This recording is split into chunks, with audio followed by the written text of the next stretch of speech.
Buenas tardes, ¿cómo están? Soy Adriana Bautista, su asesora en la Unidad Curricular Procedimiento Penal Acusatorio, de segunda y última clase en la presente materia.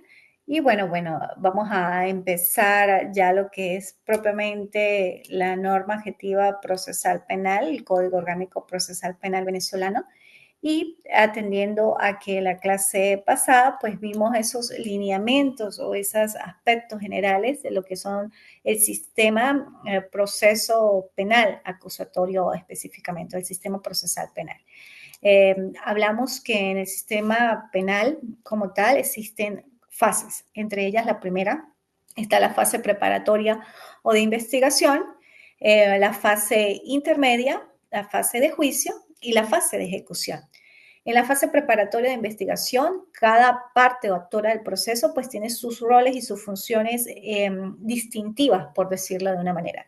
El fiscal como titular de la acción penal tiene dualidad de funciones, es acusador, pero también hay que establecer como parte de buena fe, él debe verificar aquellos elementos que no solo inculpan o culpan al presunto imputado o procesado en el proceso, sino también aquellos que culpan, elementos de su culpabilidad. En el supuesto que existan más elementos que comprometan la responsabilidad penal de ese presunto autor, pues lógicamente se va a emitir si determinan como elementos, o sea, eso se presenta y hacer los debidos controles formales y materiales en todo el proceso, dependiendo de si es juez de control, si es juez de juicio, si es juez de ejecución. Y en el momento, como lo dije en la clase pasada, en la fase preparatoria y en cada una de las fases, cada parte teniendo su rol específico, en este caso, como ya indiqué, el fiscal, en líneas generales el juez, los demás intervinientes del proceso, el defensor público, bueno, que como su función principal es verificar todos aquellos elementos que puedan exculpar a su representado o si es defensor, el rol de la víctima, el rol de los demás sujetos intervinientes, como sea, verifican ciertas circunstancias y lo principal en una audiencia de presentación de detenido, audiencia de calificación de flagrancia, si es por investigación, como ya lo dijimos, se determinan dos aspectos relevantes, el tipo de medida a imponer y el procedimiento a seguir. Si es una audiencia de calificación de flagrancia, allí se discutiría entonces si existe calificación o no de flagrancia, el procedimiento a seguir y la medida de coerción a aplicar, que puede ser de la más gravosa como una privación de libertad o de las menos gravosas como cautelares sustitutivas. En materia de adolescentes, pues se difiere porque, bueno, todo es una jurisdicción propias de la Ley Orgánica para la Protección del Niño y Adolescente, como una prisión o una detención de la privación de libertad o medidas cautelares sustitutivas, pero la privación como tal se aplica es como sanción, no como medida de coerción para asegurar comparecencia de los sucesivos actos procesales. Igualmente tenemos que en la fase intermedia se verifican diversas audiencias o actuaciones dependiendo pues de la solicitud de las partes, entre ellas una audiencia preliminar, audiencia acuerdo reparatorio o suspensión condicional del proceso, bueno, dependiendo también del ilícito cometido y demás. Recordemos de juicio y pasa directamente. Los cientos son donde se la ciencia, si no se declara responsabilidad penal, pues bueno, queda allí la causa, depende del tribunal que emita la decisión, si es una absolución o es un sobreseimiento, va a depender. Y la fase de ejecución pues va a ejecutar todas aquellas medidas y todas aquellas resoluciones y sentencias que hayan con cualidad de caso. Va a depender con la fase preparatoria hasta la que generan como producto de la interpretación del recurso, lógicamente esa solicitud, y va a depender de la fase en que se interpone el recurso para saber qué tipo, también en todo caso, de recurso es. ¿Ok? En materia de adolescentes pues es muy parecido, sin embargo tiene sus instituciones. Eso lo vimos en la clase pasada y este es un breve repaso. Entonces, invito que ustedes de manera autodidacta, pues en el primer articulado tiene el artículo 1, lo que es el juicio previo y debido proceso. Nadie podrá ser condenado sin juicio previo, oral y público, realizado sin dilaciones indebidas, sin formalismos ni reposiciones inútiles, ante un juez o jueza o tribunal imparcial, conforme a las disposiciones de todos los derechos y garantías del debido proceso. Igualmente, pues debe tener en cuenta aquellos consagrados en la Constitución de la República Bolivariana de Venezuela, en las leyes, en los tratados, en los convenios, acuerdos internacionales suscritos por la República. Igualmente nos encontramos con el ejercicio de la jurisdicción, que está en el artículo 2, la potestad de administrar justicia penal emana de los ciudadanos y ciudadanas y se imparte en nombre de la República y por autoridad de la ley. Corresponde a los tribunales juzgar y ejecutar o hacer ejecutar los juzgados. Recuerden que el ejercicio de la jurisdicción, pues, le corresponde netamente, en este caso, a los que tienen esa autoridad, que tienen la autoridad, pues los jueces. Recuerden que juris o jurisdicción tiene dos vocablos, juris o juris, que es derecho, y dicción, que es decir, la facultad de decir derecho. ¿Okay? Luego está la participación ciudadana, que es el ejercicio de la democracia participativa que consagra el artículo 6 de la Constitución de la República Bolivariana de Venezuela, se garantiza la participación de todos ciudadanos o ciudadanas en la administración de justicia penal.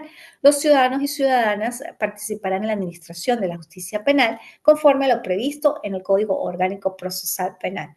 Igualmente, atendiendo pues a los parámetros de nuestra Constitución y bueno, demás leyes de relevancia. Pero lo principal en este contexto es que actúan conforme a lo previsto en el código y en el reglamento correspondiente.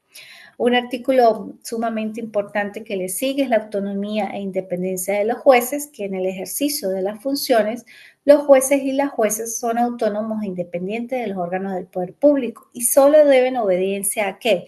A la ley, al derecho y la justicia. En el caso de interferencia en el ejercicio de sus funciones, los jueces y juezas deberán informar al Tribunal Supremo de Justicia sobre los hechos que afecten su independencia a los fines de que las haga cesar. También tenemos la autoridad del juez. Los jueces pues harán cumplir y cumplirán sus sentencias y autos dictados en el ejercicio de sus atribuciones legales, y para el mejor cumplimiento de esas funciones, los jueces y las jueces, los tribunales y las demás autoridades de la República están obligados a prestarles la colaboración que les requieren en el desarrollo del proceso. En caso de desacato, desobediencia a la autoridad o incumplimiento de la orden judicial, el juez o jueza tomará las medidas y acciones que considere necesarias conforme a la ley y hará cumplir sus decisiones. Cuando el juez o jueza aprecie o observe la comisión de algún hecho punible con ocasión de incumplimiento de la orden, pues está obligado u obligada a notificar independientemente al Ministerio Público a los efectos legales correspondientes. También los jueces pues tienen la obligación de decidir. Igualmente ellos no pueden abstenerse de decidir sobre pretexto de silencio, contradicción, ambigüedades, deficiencia, oscuridad en los términos de las leyes, ni retardar indebidamente alguna decisión. Si lo hicieron, pues ocurrirán en denegación de justicia. Esto también pues aparado en el artículo 53, que es el derecho de petición. El juzgado puede ser juzgado la potestad de aplicar la ley en los procesos penales especializados establecidos por las leyes con anterioridad al hecho objeto del proceso. La presunción de inocencia, cualquiera a quien se le impute la comisión de un hecho punible, pues tiene derecho a que se le presuma inocente y a que se le trate como tal mientras no se establezca su culpabilidad mediante sentencia firme. Otro de los principios y garantías es el de la afirmación de libertad. Las disposiciones del Código Orgánico Procesal Penal que autorizan preventivamente la privación o restricción de la libertad o de otros derechos del imputado o imputada en su ejercicio, tienen carácter excepcional. Solo pueden ser intencional a la pena o medida de seguridad que puede ser impuesta. Las únicas medidas preventivas en contra del imputado son las que el Código autoriza conforme a la Constitución de la República Bolivariana de Venezuela. Igualmente, está el respeto a la dignidad humana. En el proceso penal, pues, está inherente al ser humano, con protección a la autoridad que le requiera su comparecencia, el derecho de estar acompañado siempre de un abogado de su confianza. El abogado requerido en estas circunstancias solo podrá intervenir para garantizar el cumplimiento de lo previsto en el artículo 1, lo que es el debido proceso y demás. También me indica que el titular de la acción penal corresponde al Estado a través del Ministerio Público, que está obligado a ejercerla, salvo las excepciones constitucionales. En otro orden de ideas, existe tras las partes, la defensa es un derecho inviolable en todo estado de grado del proceso. Corresponde a los jueces y juezas garantizarlo sin preferencias ni desigualdades de ningún tipo. Los jueces y demás funcionarios no podrán mantener directa o indirectamente ninguna clase de comunicación con alguna de las partes o sus abogados sobre los asuntos sometidos a su conocimiento, salvo con la presencia de todas ellas, esto a los fines de evitar inhibiciones o recusaciones. La finalidad del proceso aquí es clave, importante, porque el proceso como tal debe establecer la verdad de los hechos por las vías jurídicas y la justicia en la aplicación del derecho, y esta finalidad debe atenerse al juez o la jueza al adoptar su decisión. También pues allí empieza a hablar de los principios propios del juicio oral, entre ellos la oralidad. El juicio oral el juicio será oral, como lo dice, o sea, y solo se apreciarán las pruebas incorporadas conforme a las disposiciones del código. El juicio también será público, tendrá lugar en forma pública, salvo las excepciones de ley. En estos casos de jurisdicción especializada, jurisdicción de adolescentes, pues el juicio ya no es público, es privado. Y también cuando hay ciertas excepciones como que se estén tratando o se esté declarando adolescentes a los fines de salvaguardar el pudor y la identidad, o que estén declarando o se estén ventilando situaciones de interés nacional, también allí el juicio puede ser privado. Otro de los principios del juicio es la inmediación. Los jueces o juezas que han de pronunciar la sentencia deben presenciar de manera ininterrumpida el debate y la incorporación de las pruebas de las cuales obtienen su convencimiento. También nos encontramos o podemos observar el principio de concentración. Iniciado el debate, este debe concluir sin interrupciones en el menor número de días consecutivas posibles. También está el de contradicción. El proceso tendrá carácter contradictorio. Cuando hablamos de carácter contradictorio, recuerden que dos partes tienen posiciones opuestas o antagónicas. Lógicamente va a haber una parte que va a acusar, la otra parte que va a defender. Y está la parte objetiva, que es el de ambas partes. Existe un control constitucionalidad de la Constitución o de constitucionalidad. Corresponde a los jueces y juezas velar por la incolumnidad de la Constitución de la República Bolivariana de Venezuela. Cuando la ley cuya aplicación se pida o se solicite colidiere con ella, los tribunales deberán atenerse a la norma constitucional. Eso es el llamado control difuso y control constitucional. Cuando una norma procedimental choca con una norma constitucional, pues lógicamente se da preferencia a la aplicación de la norma constitucional y el juez, pues al desactivarla o dejarla sin efecto, tiene que enviar una minuta al Tribunal Supremo de Justicia con ocasión de verificar si lo que hizo pues está interpretado de la manera más correcta, ¿no? Aplicando ese control difuso y bueno, a que la sala, el Tribunal Supremo de Justicia en sala constitucional como mayor o órgano interpretador máximo la realizó en ese contexto. También tenemos el principio de persecución. Nadie debe ser perseguido o perseguida penalmente más de una vez por el mismo hecho. Será admisible una nueva persecución penal cuando la primera fue intentada ante un tribunal incompetente que por ese motivo concluyó el proceso en su promoción o en su ejercicio y concluido pues o sea, verificado eso, pues se dictamina que efectivamente nadie puede seguir o ser perseguido penalmente más de una vez siempre y cuando concurran esas dos circunstancias.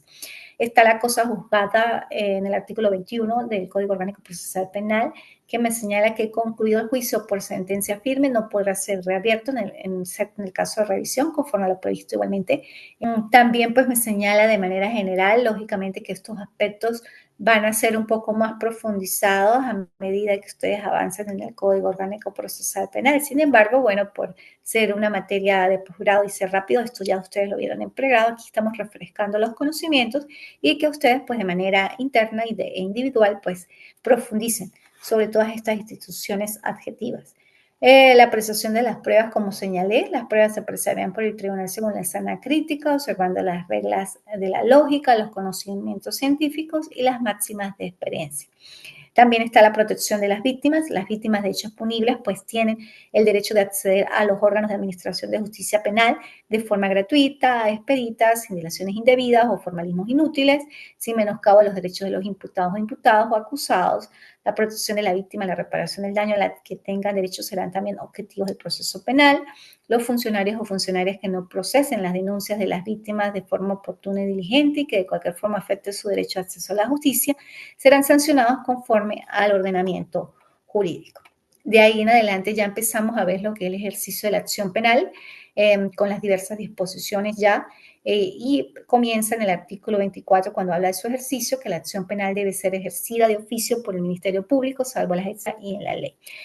Luego me habla de los delitos de instancia privada, de los delitos enjuiciables solo por requerimiento a instancia de la víctima, la renuncia a la acción penal, las excepciones, que eso ya es materia procedimental, y que las excepciones se oponen durante la fase preparatoria ante el juez de control y en las demás fases del proceso ante el tribunal competente.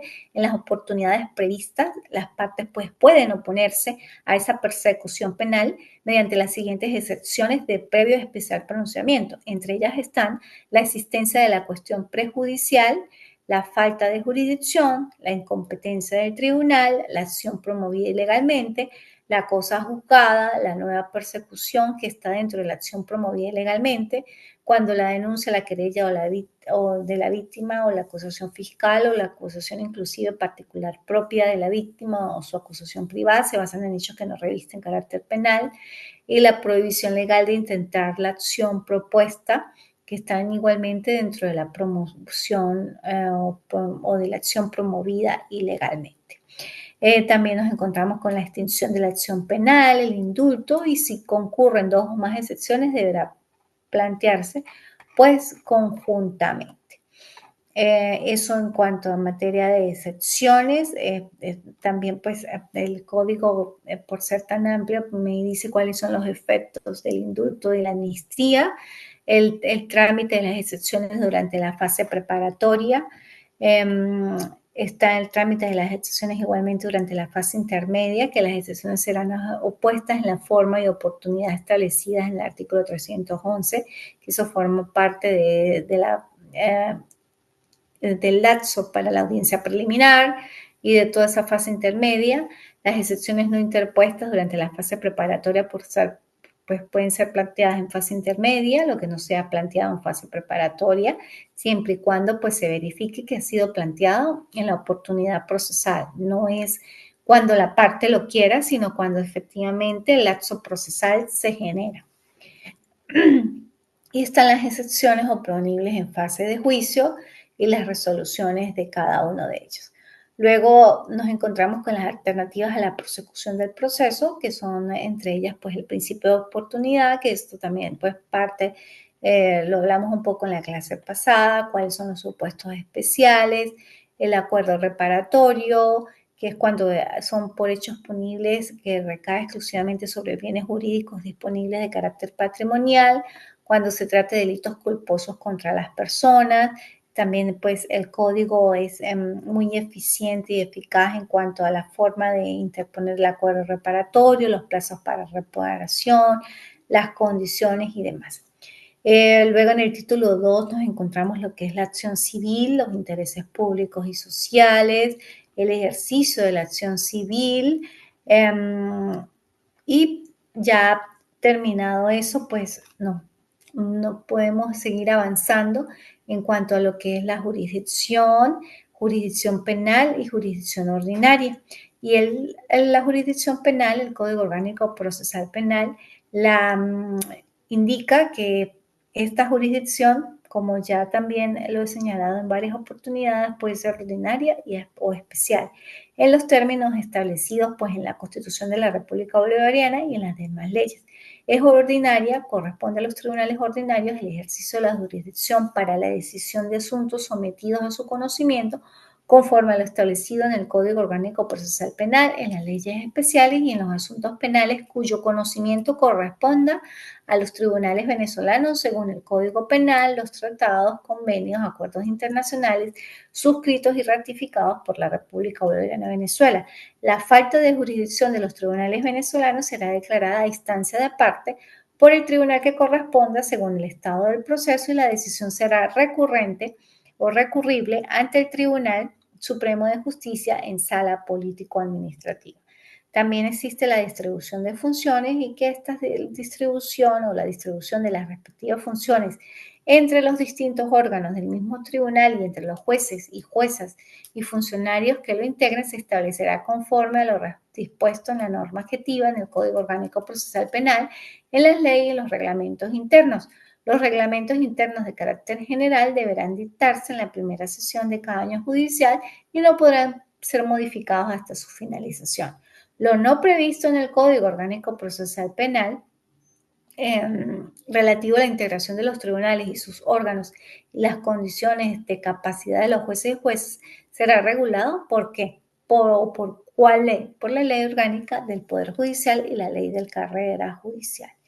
También el Código Orgánico Procesal Penal habla de la competencia territorial, la competencia por la materia, y bueno, le da el rol a cada uno de los tribunales dependiendo de su competencia y clasifica en todo caso cuáles son las competencias del tribunal estatal en función de control, de los tribunales de primera instancia en función de control municipal, de las competencias comunes, del tribunal de primera instancia en funciones de ejecución, me indica qué es la acumulación de autos, cuándo se puede declarar la incompetencia, cuáles son los delitos conexos o delitos por conexión, la minoridad, que efectivamente, pues recuerden que tenemos una jurisdicción especializada, el sistema de responsabilidad penal de adolescentes, que este sistema de responsabilidad penal de adolescentes declara o puede declarar penalmente responsable a aquellos adolescentes que tengan las edades comprendidas, que es la imputabilidad básica, por decirlo así,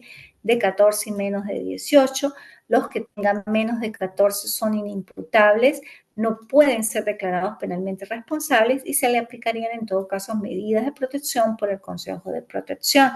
Esto es la llamada minoridad. Están los modos de dirimir la competencia, en casos de conflictos, los plazos para decidir, lo que hablábamos inclusive de la recusación e inhibición, si un juez considera que debe inhibirse porque tiene amistad o enemistad manifiesta con alguna de las partes involucradas en el proceso, pues debe hacerlo antes de que sea recusado. Los causales de recusación e inhibición pues son prácticamente iguales, porque pues una es a modo propio, el juez se inhibe de conocer y la otra es donde lo acusan, por eso se llama o lo recusan sobre una determinada causal. Por ejemplo, por razones de parentesco, por razones de afinidad, y el juez, pues, resguardando esa ética, debe inhibirse antes que lo vayan a recusar, si está en curso en alguna de las causales de inhibición o recusación. Si no, pues sigue conociendo normal y objetivamente del proceso o de la causa. Así las cosas, pues ya el código se va adentrando a lo que son los sujetos procesales y las auxiliares de las partes, que también eso lo señalamos en la clase pasada. Sin embargo, pues es necesario recalcar que las partes deben litigar siempre con buena fe, evitando los planteamientos dilatorios y cualquier uso de las facultades que ese código le concede. Se evitará en forma especial pues solicitar la privación de libertad del imputado o imputada cuando ella no sea absolutamente necesaria para asegurar las finalidades del proceso. Pero lógicamente las partes, como dicen, deben litigar con buena fe, evitando los planteamientos dilatorios meramente formales y cualquier abuso de las facultades que el código pues le pudiera conceder. Igualmente, pues están las atribuciones del Ministerio Público, las reglas para la actuación policial que son sumamente importantes. Lógicamente que cada órgano de seguridad del Estado tiene sus propias leyes y resoluciones internas de grados de participación, incluso de uso progresivo de la fuerza, pero pues aquí también me habla de las reglas de actuación policial de manera general.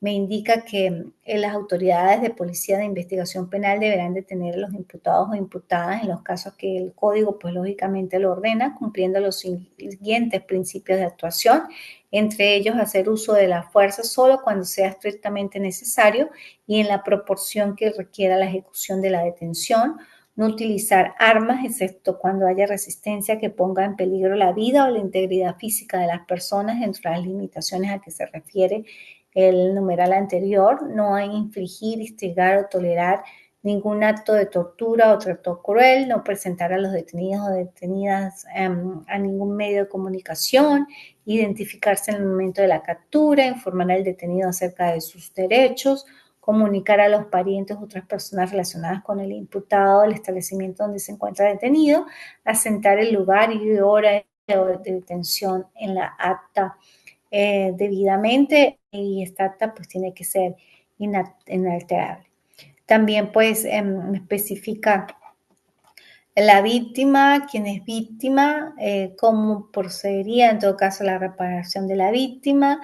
Cuando me indica que quiénes se pueden considerar víctima, bueno, en primer lugar la persona directamente ofendida, Luego el cónyuge o la persona con quien mantenga relación estable de hecho, hijo, padre adoptivo, madre adoptiva, parientes dentro del cuarto grado de consanguinidad o segundo de afinidad, el heredero o heredera, en los delitos cuyos resultados pues sean la incapacidad o la muerte del ofendido o ofendida, él o la cónyuge o la persona con quien mantenga relación estable de hecho, hija o madre adoptivo, parientes dentro del cuarto grado, o cuando el delito se ha cometido en perjuicio de una persona incapaz, una persona menor de 18 años, los socios o socias, las asociaciones y demás. Indica efectivamente quiénes son víctimas. Los derechos de la víctima, los actos de imputación, lo que en todo caso la víctima puede hacer, las asistencias especiales en todo caso que debe tener la víctima cuando se sienta pues por lógicamente las consecuencias de haber sufrido un daño, o sea, físico, patrimonial y demás. También pues expresa quiénes son imputados, cómo debe ser la declaración del imputado, las oportunidades para declarar. Lógicamente que el imputado siempre debe tener un abogado de confianza. Si no tiene los medios para sufragar un abogado de confianza, pues el Estado le proporciona un defensor público. La forma de estos abogados, sean públicos o privados, la forma de hacerle el nombramiento, las revocatorias del nombramiento, los efectos, cuáles son las inhabilidades en todo caso para que no puedan ser nombrados como defensores para el imputado, pues lógicamente el enemigo manifiesto del imputado, la víctima, ascendientes y demás. También hablan las auxiliares de las partes y posteriormente de allí ya nos adentramos un poco en lo que son las citaciones, notificaciones y demás que son en cada fase del proceso, recuerden, preparatoria, intermedia, juicio, ejecución, pues lógicamente siempre van a haber citaciones, notificaciones para las partes, dependiendo de la resolución que se publique o del asunto que se quiera dilucidar o de la admisibilidad de cualquier solicitud. Las partes pues tienen que darles a conocer de cómo va el proceso y esto se hace muchas veces por citaciones o notificaciones para asistir a actos inclusive en el tribunal, ¿no? Entonces están las diferentes formas de citación, inclusive los plazos para decidir cómo operarían las nulidades. Las nulidades en el Código Procesal Penal están reflejadas a partir del 174 y me dice que los actos cumplidos en contravención o con inobservancias previstas en el Código Orgánico Procesal Penal, la Constitución de la República Bolivariana de Venezuela, las leyes, tratados y acuerdos internacionales suscritos y ratificados por la República, no podrán ser apreciados para fundar una decisión judicial y utilizados como presupuestos de ella, salvo que el efecto haya sido subsanado o convalidado. Eso es el principio general de las nulidades. Luego me especifica cuáles son nulidades absolutas, que sean consideradas nulidades absolutas aquellas concernientes a la intervención, asistencia y representación del imputado o imputado en los casos informes que el código pues establezca y lógicamente las que impliquen inobservancia o violación de derechos y garantías constitucionales. Sus efectos, en el caso de que se declare la nulidad, posteriormente se avista lo que es el régimen probatorio, que eso ya es materia netamente procedimental. Sin embargo, pues vamos a repasar rápidamente lo de la licitud de la prueba. Los elementos de convicción solo tendrán valor si han sido obtenidos por un medio lícito e incorporados al proceso conforme a las disposiciones del Código Orgánico Procesal Penal. No podrán utilizarse información obtenida mediante tortura, maltrato, coacción, amenaza o engaño, indebida intromisión a la intimidad del domicilio, en la correspondencia, en las comunicaciones, los papeles y los archivos privados, ni la obtenida por otro medio que menoscabe la voluntad o viole los derechos fundamentales de las personas. Asimismo, tampoco podrá apreciarse la información que provenga directa o indirectamente de un medio de procedimiento ilícito. Se señala lo que es la libertad de la prueba, que salvo previsión expresa en contrario de la ley, se podrán probar todos los hechos y circunstancias de interés para la correcta solución del caso y para cualquier medio de prueba incorporado conforme a las disposiciones del Código y que no esté expresamente prohibido por la ley. Regirán en especial las limitaciones de la ley relativas al estado civil de las personas. Un medio de prueba para ser admitido debe referirse directa o indirectamente al objeto de la investigación y ser útil para el descubrimiento de la verdad. Los tribunales pueden limitar los medios de prueba ofrecidos para demostrar un hecho o una circunstancia cuando haya quedado suficientemente comprobado con las pruebas ya practicadas. Inclusive el tribunal puede prescindir de la prueba cuando ésta sea ofrecida para acreditar un hecho notorio. Los presupuestos de la precisión de la prueba, la cadena de custodia, la inspección de vehículos, cómo se hace esa inspección de vehículos, el área de resguardo de evidencias, el registro, el examen corporal. Luego nos encontramos con el allanamiento, cómo procedería el allanamiento, la autorización del allanamiento, el contenido de la orden de allanamiento. También si se inspecciona o se hacen a lugares públicos, cuál es el procedimiento. A medida que se avanza en el proceso, lógicamente que surgen sucesos que tienen que ser regulados, y todas estas regulaciones pues prácticamente se encuentran en el Código Orgánico Procesal Penal, cuando hay exhumación de cadáveres o interceptaciones telefónicas, o se solicita la interceptación telefónica o la incautación de cualquier material que sea pertinente al proceso, pues lógicamente el juez tiene que dar autorización siempre y cuando esa prueba pues sea relacionada y con el fin de obtener la verdad de los hechos, que es la finalidad del proceso. Luego está pues la forma de los testimonios, con quienes deben concurrir y prestar declaración. El Código Orgánico Procesal Penal me indica que todo habitante del país o persona que se halle en el lugar tendrá el deber de concurrir a la citación practicada por un tribunal con el fin de que preste declaración testimonial, de declarar la verdad de cuanto sepa y le sea preguntado sobre el objeto de la investigación, y de no ocultar hechos, circunstancias o elementos sobre el contenido de su declaración. Se observarán también pues los tratados, convenios, acuerdos internacionales suscritos y ratificados por la República de Venezuela que establezcan pues las excepciones a esa regla. También hay excepciones al deber de concurrir al tribunal, como el presidente o presidente de la República, el vicepresidente y demás, que eso está contenido en el artículo 209. Observamos los reconocimientos del imputado, la forma de hacer reconocimientos, cuando hay pluralidad de reconocimientos, la exhibición de las pruebas, cuál es esa regulación prudencial, las medidas de coerción personal, que son medidas en todo caso para asegurar comparecencia. La regla general, que es que la persona debe estar en libertad. Sin embargo, existe la excepción de privación cuando existen suficientes elementos que comprometen su responsabilidad o está incurso en la presunta comisión de delitos graves, delitos que exceden de 8 años. Entonces, ya la regla general de estado en libertad pues no se aplicaría en esos casos, tiene su excepción. En materia de adolescentes se debe presentar al adolescente ante el Tribunal de Control dentro de las 24 horas. En materia de jurisdicción ordinaria de adultos, dentro de las 48 horas.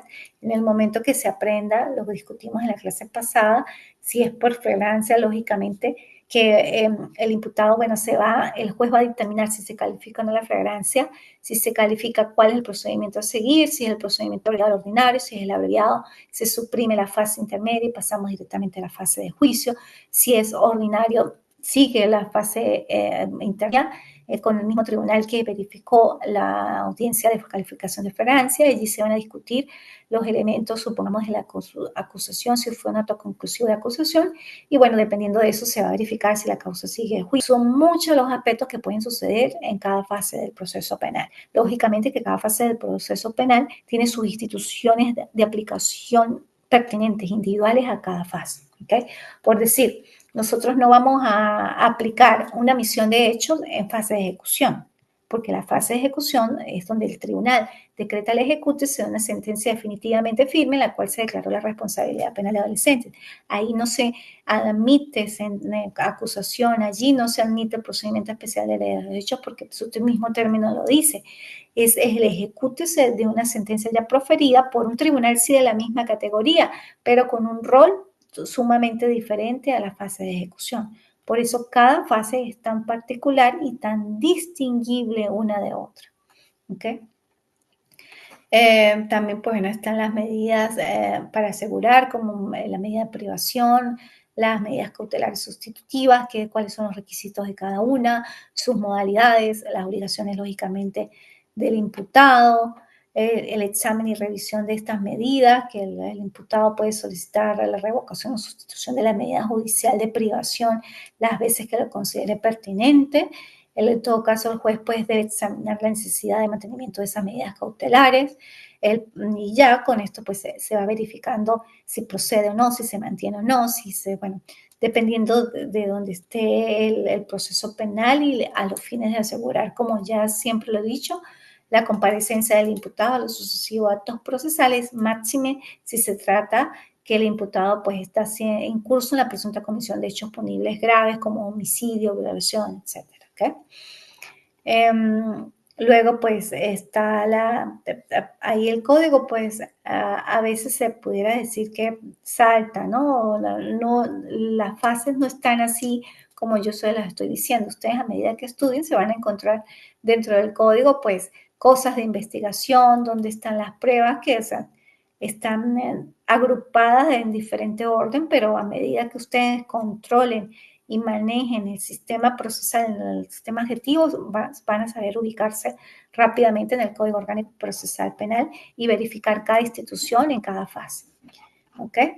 Y bueno, en la fase de juicio ya hablamos de los principios y garantías, cuando se fija el juicio, lo que se puede discutir en juicio, el orden de evacuación de las pruebas documentales, periciales, testimoniales o periciales, testimoniales y de últimos documentales. Bueno, ese orden se puede alterar. Si no están todos los medios probatorios en ese momento, pues lógicamente el juez puede dar una alteración del orden de la evacuación de las pruebas a los fines de agilizar la presentación de esos medios de prueba y acelerar el proceso, ¿no? Cumpliendo los principios que ya dije de contradicción e inmediación, los actos conclusivos, como el archivo fiscal, que también forman parte fundamental en el estudio de lo que es la parte adjetiva, porque el archivo es insuficiente para marca como el término también de la fase preparatoria si no hay más elementos. Pero lógicamente si hay más elementos conclusivos se puede presentar un acto conclusivo de acusación. Termina la fase de investigación, pero termina la fase de investigación con la presentación de acto conclusivo. Es cuando en ese momento no existen más elementos, pero lógicamente posteriormente se puede reactivar. Como ya lo indiqué, pues bueno, va ya, pero como producto de una sentencia firme y donde ya el imputado ya dejó de ser imputado, dejó de ser acusado, ahora aspectos como redención, beneficios, destacamento de trabajo, o sea que alternativas le proceden. En el caso de los delitos graves como homicidio, pues ahí no operarían alternativas o beneficios procesales como redenciones y demás, ya tiene que cumplir mucho más de la mitad o más de las terceras partes para poder optar a ciertos beneficios. Pero el principio general es que los delitos graves no se le admiten beneficios procesales. Bueno, con esto pues ya la clase del día de hoy. Fue un placer compartir estos espacios tecnoformativos de la mano de su casa de estudio, el Instituto de Estudios Superiores de Investigación y Posgrado Ventanas al Conocimiento. Posibilidades se conecten a clase o la vean en diferido y ante cualquier inquietud, eventualidad, novedad o inclusive socializar el conocimiento que es sumamente importante, es totalmente a la orden y se pueden comunicar conmigo por la mensajería del aula virtual. Como ya dije, fue un placer compartir estos espacios tecnoformativos. Gracias y hasta luego.